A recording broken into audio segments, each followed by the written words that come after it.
En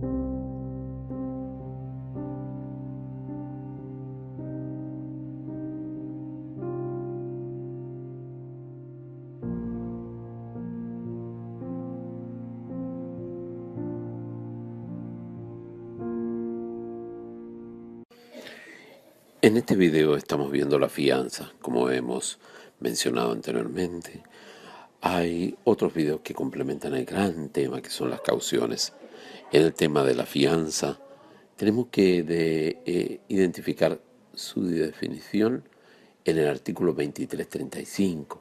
La fianza es una obligación accesoria en virtud de la cual una o más personas responden de una obligación ajena comprometiéndose para con el acreedor a cumplirla en todo parte si el deudor principal no la cumple.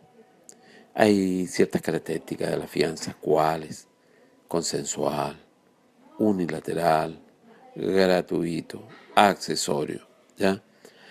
En este, en este lado del esquema tenemos al acreedor, el deudor y el fiador.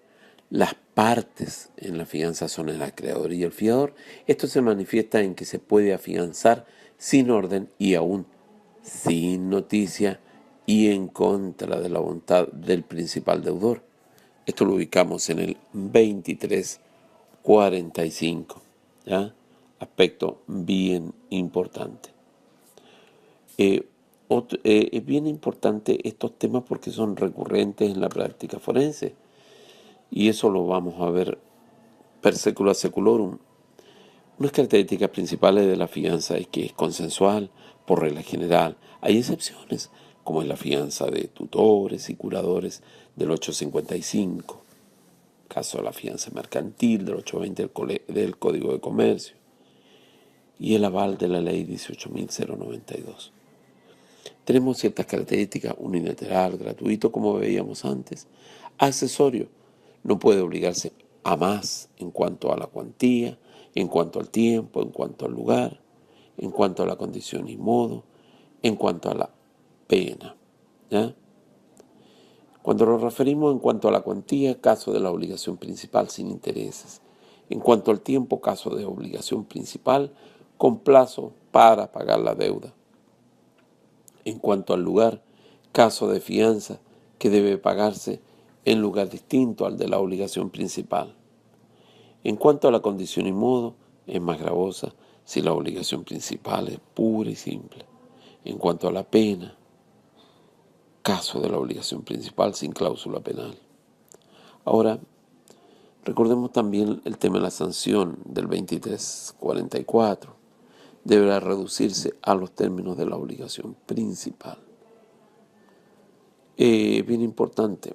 Ahora, por otra parte, el hecho de ser accesorio también, pero sí en términos más eficaces. El artículo 2344, por ejemplo, en el caso con una hipoteca. ¿Cuáles son las clasificaciones de la fianza? Tenemos la convencional, la legal, la solidaria, la simple y solidaria, la limitada y la ilimitada, la originaria y subsidiaria, la civil y mercantil, la personal, hipotecaria o prendaria. En la convencional, legal o judicial del 2336, la fianza puede ser convencional, legal o judicial. La primera es constituida por contrato, la segunda es ordenada por el juez, la tercera por decreto del juez. La fianza general y la judicial se sujetan a las mismas reglas que la convencional, salvo en cuanto a que la ley exige el código de enjuiciamiento o el código de enjuiciamiento disponga otra cosa. Simple y solidaria, según si se somete a las reglas generales de la fianza o bien se garantiza con una solidaridad entre fiadores o entre fiador y deudor. Limitada e ilimitada, según si el fiador limita su responsabilidad a una suma determinada. Ya, el 2367, el fiador que inequívocamente haya limitado su responsabilidad a una suma o cuota determinada no será responsable sino hasta la concurrencia de dicha suma o cuota. Originaria y subsidiaria. Será subsidiaria la fianza cuando se establezca a favor de otro deudor, del 2335, inciso segundo. Civil y mercantil lo será según si la obligación es principal, si la obligación principal es civil o mercantil, artículo 3 del Código de Comercio. Y finalmente personal hipotecario prendaria del 2430, inciso tercero y final. ¿Ya? Los requisitos de la fianza: consentimiento, capacidad del fiador, el objeto, la causa y la existencia de una obligación principal. ¿Ya? Bien importante estos aspectos. El consentimiento, la fianza es consensual. Sin embargo, la fianza no se presume. 2347. Se prueba conforme a las reglas generales. La capacidad del fiador, 2350, es obligado a prestar fianza. Debe dar un fiador capaz de obligarse como tal. El 2342, caso de personas que se hallen bajo potestad o bajo parte de potestad o bajo tutela o curaduría. El objeto de dar una suma de dinero, por ejemplo, constituye fianza. La obligación de hacer o no hacer no constituye fianza. La obligación principal puede ser de dar, hacer o no hacer. La causa, la discusión sí es abstracta, lo vimos cuando vimos los videos de la causa en relación a este tema, dependiendo si la fianza es gratuita o remunerada. Existencia de una obligación principal, ¿ya? Que puede ser civil o natural. Aspecto bien importante. La fianza, hay una obligación de rendir fianza y calidades del fiador. Las personas obligadas a rendir fianza del 2348, el deudor que lo haya estipulado, ¿ya? Las calidades que deben reunir el fiador: capacidad, solvencia y un domicilio. Cuando hablamos de solvencia, estamos relacionados. Debe tener bienes raíces, debe ser más que suficiente para hacerla efectiva. Y el domicilio debe elegir un domicilio dentro de la jurisdicción de la Corte de Apelaciones. ¿Ya? Entonces, es un aspecto importante. ¿Ya?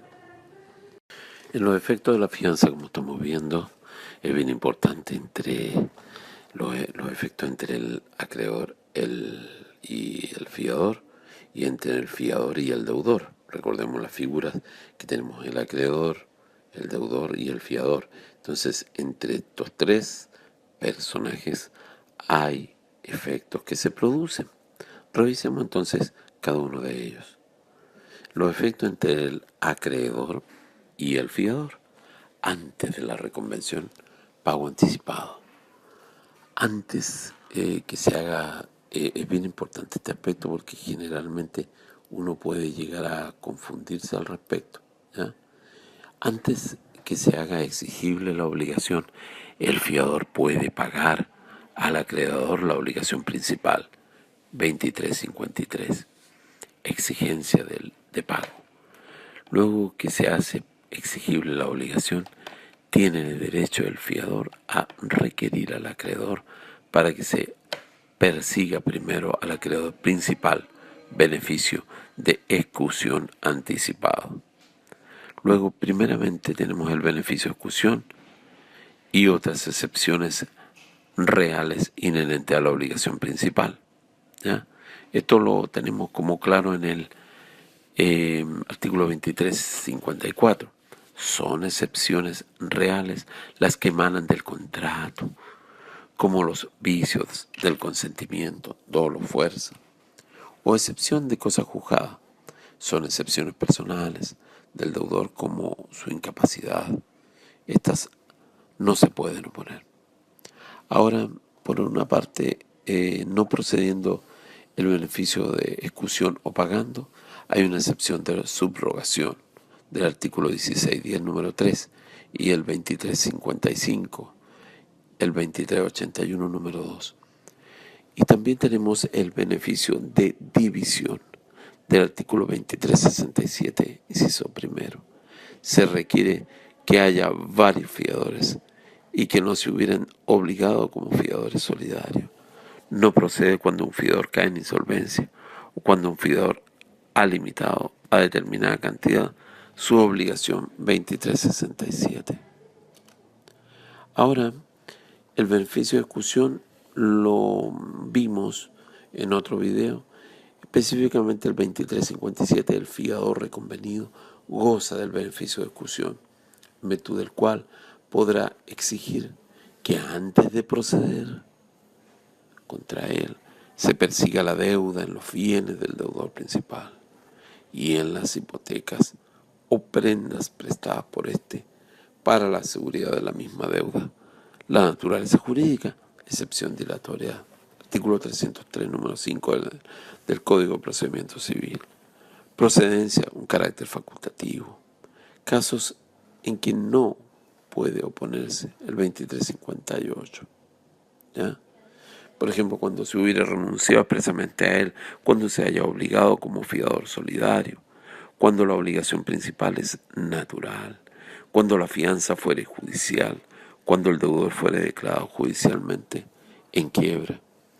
Casos en que el acreedor está obligado a practicar la ejecución, no obstante que el fiador no ponga el beneficio de ejecución, cuando expresamente se hubiera pactado por el acreedor y el fiador. En el caso del artículo 2365, inciso segundo. Ahora, el beneficio de ejecución es clave que el fiador no se encuentre en alguno de los casos en que no puede oponer este beneficio. El fiador señale al acreedor qué bienes del deudor puede perseguir, que se oponga oportunamente. Por otra parte, los bienes excluidos, los bienes existentes fuera del territorio del Estado, los bienes embargados litigiosos o los créditos de dudoso o difícil cobro, los bienes cuyo dominio está sujeto a una condición o resolutoria, los hipotecados en favor de deudas preferentes en la parte que pareciere necesaria para el pago completo de estas, y los efectos cesa la persecución del acreedor contra el fiador y se persigue al deudor principal. Si con los bienes del deudor se realiza un pago parcial, este es válido y subsiste la acción por el saldo en contra del fiador. El acreedor no puede negarse a aceptar este pago parcial, excepción a las reglas generales del artículo 1591. Si los bienes del deudor no, principalmente si los bienes del deudor producen el pago total de la deuda, se extingue la obligación principal y la fianza. ¿Ya? Aspecto bien importante. Los efectos antes del pago y posterior al pago. Cuando son antes del pago, ciertas circunstancias posteriores pueden justificar el temor del fiador de que no se le reembolse una vez efectuado el pago. En tal sentido, se puede pedir el relevo de la fianza o se le caucione la resulta de la fianza contra fianza. 2369, número 1. Los requisitos de procedencia están en el 2369. Asimismo, fiador y deudor están obligados a darse aviso recíproco del pago 2376 y posterior del pago. Ahora, los efectos de la fianza antes del pago y posterior del pago, tenemos que las posteriores, la acción de reembolso, la acción subrogatoria y el caso del fiador que se obliga por encargo de un tercero. ¿Ya? En la acción de reembolso tenemos el 2370, la extensión de la acción de reembolso. Se le debe reembolsar lo que el fiador haya pagado 2370. Se deben reembolsar los intereses y los gastos. También se reembolsan los perjuicios que haya sufrido.